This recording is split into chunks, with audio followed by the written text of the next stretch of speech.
সবার প্রথমে আমাকে মারেফা নাকেরা চিনতে হবে। কি চিনতে হবে? মারেফা এবং নাকেরা। মারেফা নাকেরা। আচ্ছা, এই মারেফা নাকেরা মারেফা মানে হচ্ছে নির্দিষ্ট। মারেফা মানে কি? নির্দিষ্ট। নির্দিষ্ট।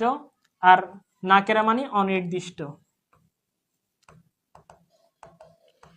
এই মনে রাখবা, আরবিতে যতগুলো ইসিম আছে সবগুলো ইসিমই হয় সেটা মারেফা, না হলে সেটা নাকেরা।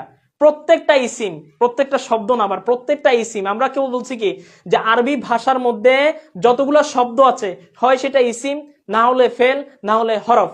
এর মধ্য থেকে আরবিতে যতগুলো ইসিম আছে এই ইসিমগুলোর মধ্যে প্রত্যেকটা ইসিম হয় সেটা মারেফা, না হলে সেটা নাকেরা।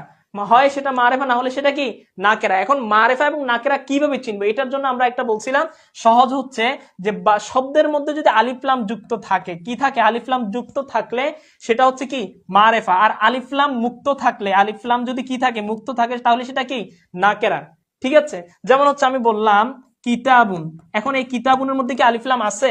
আলিফলাম নাই, তাহলে সেটা কি নাকেরা। ঠিক আছে? আর যদি বলি আল কিতাবু, আল কিতাবু, তাহলে এখানে আলিফলাম যুক্ত হয়েছে, তাহলে এই আলিফলাম যুক্ত হওয়ার কারণে এটা কি হবে? মারেফা, নির্দিষ্ট। ঠিক আছে? তাহলে আমরা মারেফা এবং নাকেরা চেনার জন্য সহজ পদ্ধতি বলেছি, আলিফলাম যুক্ত ইসিমগুলা মারেফা, আলিফলাম মুক্ত ইসিমগুলা নাকেরা। আলিফলাম যুক্ত, এটা মুখস্থ করে ফেলবো যে আলিফলাম যুক্ত ইসিমগুলা মারেফা, আলিফলাম মুক্ত ইসিমগুলা নাকেরা। আলিফলাম যুক্ত ইসিমগুলা মারেফা, আলিফলাম মুক্ত ইসিমগুলা কি নাকেরা। এখন এই নাকেরা